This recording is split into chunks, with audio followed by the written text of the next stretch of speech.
നമസ്കാരം.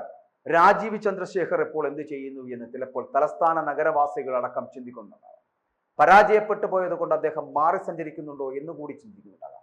പരാജയം ഏറ്റുവാങ്ങി അല്ലെങ്കിൽ മന്ത്രിസ്ഥാനം ലഭിച്ചില്ല, അതുകൊണ്ട് അദ്ദേഹം രാഷ്ട്രീയം വരെ ഉപേക്ഷിച്ച് പൊതു പ്രവർത്തനം വരെ നിർത്തിക്കൊണ്ട് മടങ്ങിപ്പോകുന്നു എന്നുള്ള വാർത്തകളടക്കം പൊതുമാധ്യമങ്ങളിലും ഒപ്പം തന്നെ സമൂഹ മാധ്യമങ്ങളുണ്ടാകും. പക്ഷേ എന്താണ് സംഭവിക്കുന്നത് എന്ന് ചിന്തിച്ചു നോക്കൂ. തിരഞ്ഞെടുപ്പ് കാലത്ത് അദ്ദേഹം നൽകിയ ചില വാക്കുകളുണ്ടായിരുന്നു. ആ വാക്കു പാലിക്കുവാൻ വേണ്ടിയിട്ട് അദ്ദേഹം മുന്നിട്ടിറങ്ങിയിരിക്കുന്നു. മണ്ഡലത്തിലെ NDA സ്ഥാനാർത്ഥിയായിരുന്ന രാജീവ് ചന്ദ്രശേഖർ ഇപ്പോൾ അദ്ദേഹം 100 ദിന കർമ്മ പദ്ധതി അത് യാഥാർത്ഥ്യമാക്കുവാനുള്ള യത്നം ആരംഭിച്ചിരിക്കുന്നു എന്നുള്ളതാണ്. 3 മാസങ്ങൾക്ക് മുമ്പ് തെരഞ്ഞെടുപ്പ് പര്യടനവുമായി ബന്ധപ്പെട്ടിട്ട് തിരുവനന്തപുരത്തെ ജനങ്ങൾക്ക് നൽകിയ ഒരു വാക്കുണ്ടായിരുന്നു. ആ വാക്കു പാലിക്കുവാൻ മുന്നിട്ടിറങ്ങിയിരിക്കുകയാണ് മുൻ കേന്ദ്രമന്ത്രിയും തിരുവനന്തപുരം ലോക്സഭാ മണ്ഡലത്തിലെ BJPയുടെ സ്ഥാനാർത്ഥിയുമായിരുന്ന രാജീവ് ചന്ദ്രശേഖർ. അദ്ദേഹം ഇവിടെ തന്നെ ഉണ്ട് എന്നുള്ളത്. ഇനിയും നിങ്ങൾക്കൊപ്പം താൻ ഉണ്ടാകുമെന്ന് അദ്ദേഹം ജനങ്ങൾക്ക് നൽകിയ ഉറപ്പുകൂടി പാലിക്കപ്പെടുകയാണ് അതിലൂടെ. തലസ്ഥാന വികസനത്തിന് താൻ മുന്നോട്ട് വെച്ച നിർദ്ദേശങ്ങളിൽ ചിലത് യാഥാർത്ഥ്യമാക്കുന്നതിനുള്ള ഒരു യത്നം, ആ യത്നമായിരിക്കും ഇനിയുള്ള മുന്നോട്ടുള്ള തന്റെ യാത്രയെന്ന് അദ്ദേഹം സമൂഹ മാധ്യമത്തിൽ പങ്കുവച്ച ഒരു കുറിപ്പിൽ വ്യക്തമാക്കുന്നുണ്ട്. അദ്ദേഹം പറയുന്ന പോലെ 100 ദിന കർമ്മ പദ്ധതിയുമായുള്ള തന്റെ യാത്രയിൽ ജനങ്ങളുടെ സഹകരണം ഉണ്ടാകും എന്നുള്ള വലിയ പ്രതീക്ഷയോടുകൂടിയാണ് 100 ദിന പദ്ധതി പോലും അദ്ദേഹം പങ്കുവെക്കുന്നത്. രാജീവ് ചന്ദ്രശേഖർ പങ്കുവച്ചിട്ടുള്ള 100 ദിന കർമ്മ പദ്ധതിയിൽ ഉൾപ്പെട്ടിരിക്കുന്ന പദ്ധതികൾ എന്ന് പറയപ്പെടുന്നത് ഒട്ടനവധി പദ്ധതികൾ അദ്ദേഹം പറഞ്ഞിട്ടുണ്ട്. ഇവിടെ തിരുവനന്തപുരം നഗരത്തിനൊരു മാസ്റ്റർ പ്ലാൻ ഉണ്ടാക്കേണ്ടിയിരിക്കുന്നു. അതായത് തിരുവനന്തപുരത്തെ ഒരു ലോജിസ്റ്റിക് ഹബ്ബ്, പാർക്ക് അല്ലെങ്കിൽ പ്രത്യേക സാമ്പത്തിക മേഖല ആക്കുന്ന തരത്തിലേക്ക് ഉയർത്തേണ്ടതുണ്ട്. കൂടാതെ പുഴയീർ പൂവാർ കടൽ ഭിത്തി നിർമ്മാണം ഉണ്ടാകേണ്ടതുണ്ട്. നഷ്ടത്തിലായ വ്യവസായ എസ്റ്റേറ്റുകളെ അവയെ പുനരുജ്ജീവിപ്പിച്ചെടുക്കേണ്ടതുണ്ട്. അഡൽട്ട് ടിങ്കറിംഗ് AI ലാബുകൾ പൂർത്തിയാക്കുവാൻ വേണ്ടിയിട്ടുള്ള നടപടികൾ സ്വീകരിക്കേണ്ടതുണ്ട്. കൂടാതെ കഴക്കൂട്ടത്തെ നാഷണൽ സ്കിൽ ട്രെയിനിങ് ഇൻസ്റ്റിറ്റ്യൂട്ട് അതിനെ അന്താരാഷ്ട്ര കേന്ദ്രമാക്കി വികസിപ്പിച്ചെടുക്കേണ്ടതുണ്ട്.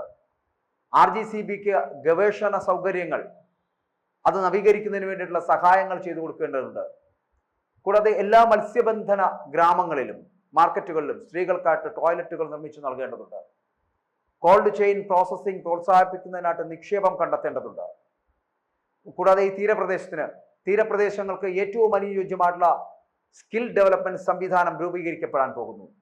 തിരുവനന്തപുരത്തിനും പാറശാലയ്ക്കും ഇടയിൽ പുതിയ ഒരു സബർബൻ റെയിൽവേ സംവിധാനം, ഒരു സർവീസ് അത് രൂപീകരിക്കാൻ പോകുന്നു. മറ്റൊന്ന്, കായിക രംഗത്തെ സൗകര്യങ്ങൾ മെച്ചപ്പെടുത്തുവാനുള്ള ശ്രമങ്ങൾ നടത്താൻ പോകുന്നു. ഇനിയൊന്ന്, 2.6 ലക്ഷം കുടുംബങ്ങൾക്ക് ശുദ്ധമായിട്ടുള്ള കുടിവെള്ളം എത്തിക്കുന്നതിനുള്ള പദ്ധതി നടപ്പാക്കാൻ പോകുന്നു. എയർപോർട്ടിൽ ഓട്ടോ ഡ്രൈവർമാർക്കുള്ള അവശ്യ സൗകര്യങ്ങൾ ഒരുക്കാൻ പോകുന്നു. വിമാനത്താവളത്തിന്റെ വികസനം, കണക്ടിവിറ്റി എന്നിവ അടക്കമുള്ള കാര്യങ്ങൾ പുതുതായി നിർമ്മിക്കാൻ പോകുന്നു. കൂടാതെ വലിയതുറ കടൽപ്പാലം നിർമ്മാണം, പൊതു സ്വകാര്യ പങ്കാളിത്തത്തിൽ പുതിയ IT പാർക്കുകൾ നിർമ്മിക്കാൻ പോകുന്നു. ആനുവൽ ഫിഷറീസ് കോൺഫറൻസിന് വേണ്ടിയിട്ടുള്ള ഒരുക്കങ്ങൾ നടത്താൻ പോകുന്നു. തിരുവനന്തപുരത്തിനെ ഒരു ഇന്നോവേഷൻ ഹബ്ബാക്കി മാറ്റുവാനുള്ള ശ്രമങ്ങൾ നടത്താൻ പോകുന്നു. അംബാസമുദ്രം തിരുവനന്തപുരം ദേശീയപാത പദ്ധതി നടപ്പിലാക്കുവാനുള്ള ശ്രമങ്ങൾ ആരംഭിക്കാൻ പോകുന്നു. ഇങ്ങനെ നിരവധി പദ്ധതികൾ നടപ്പിലാക്കി തിരുവനന്തപുരത്തെ ഒരു വികസന സംവിധാനമാക്കി മാറ്റുന്നതിനുള്ള ശ്രമത്തിന്റെ ഭാഗമാകാൻ പോകുന്നു 100 ദിന കർമ്മ പദ്ധതിയിലൂടെ രാജീവ് ചന്ദ്രശേഖർ.